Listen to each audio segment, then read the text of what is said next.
আসসালামু আলাইকুম everyone, welcome back to my channel Mahima cooking house. আজকে আমি আপনাদের তৈরি করে দেখাবো অসম্ভব মজাদার স্বাদের পুরে পুরে একেবারে ভরা বাইরে থেকে ক্রিসপি মোগলাই পরোটা।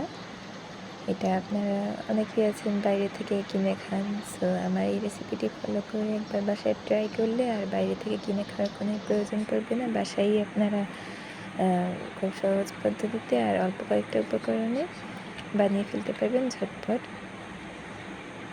সো চলুন রেসিপিটি শুরু করি। প্রথমে আমি একটি মিক্সিং বোলে 1.5 কাপ আটা নিয়েছি। এবার আমি পরিমাণ মতো লবণ দিয়ে একটু মিশিয়ে নিয়ে অল্প অল্প পানি দিয়ে এটাকে একটা সফট একটা ডোতে তৈরি করব।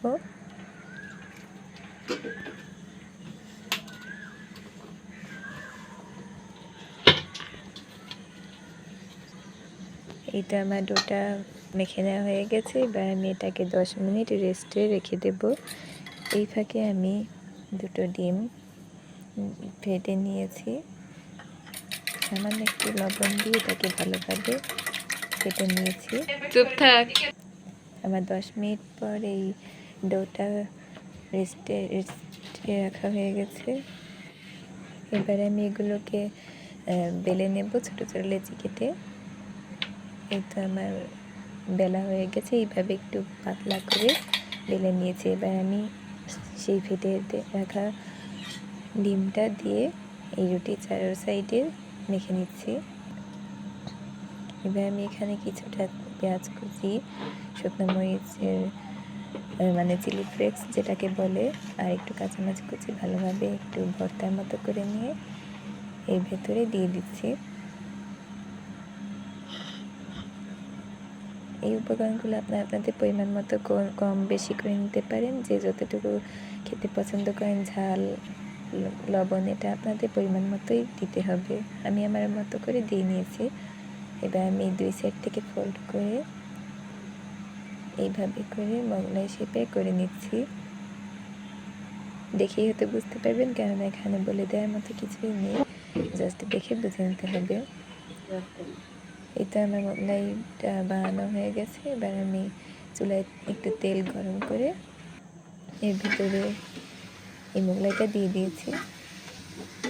এই তো আমার প্রায় ভাজা হয়ে এসেছে। এই পিঠ উল্টে লাল করে ভেজে নিয়েছি। এবার আমি তেল ঝরিয়ে উঠিয়ে নিচ্ছি। একে একে আমার সবগুলো মোগলাই পরোটা বানানো হয়ে গেছে। সো দেখুন আমার অলমোস্ট ডান। আপনারা অনেকেই আছেন বাসায়, অনেকে আছেন তৈরি করতে জানেন না। সো আমার এই রেসিপিটি ফলো করলে আপনারা একদম খুব সহজ পদ্ধতিতে অল্প কয়েকটা উপকরণে এই মোগলাই বানিয়ে নিতে পারবেন। আর ভালো লাগলে প্লিজ চ্যানেলটি সাবস্ক্রাইব করে রাখবেন। আর আপনাদের সুন্দর সুন্দর মন্তব্য আমাদের কমেন্টে জানাবেন। আর লাইক করে রাখবেন, পাশেই থাকবেন, আমাদের সাথেই থাকবেন। আর দেখুন কত সুন্দর হয়েছে। এর ভেতরটা একেবারে যেমন পুরে ঠাসা আর বাইরেটা অসম্ভব ক্রিসপি আর অসম্ভব মজাদার একটা রেসিপি এটা। আপনারা এবার থেকে এটা বাসায় সহজ পদ্ধতিতেই বানিয়ে সব পরিবেশন করতে পারবেন। ছোটো থেকে বড় সবাই এটা পছন্দ করবে। দেখুন কতটা জুসি ভেতরটা আর বাইরেটা কত ক্রিসপি। আমি এগুলো কিছু লম্বা শেপ করে কেটে নিয়েছি আর কিছু ছোটো ছোটো কেটে নিয়েছি। কাটাটা আপনাদের আন্দাজ করে কেটে নেবেন। সো সবাই ভালো থাকবেন, ধন্যবাদ।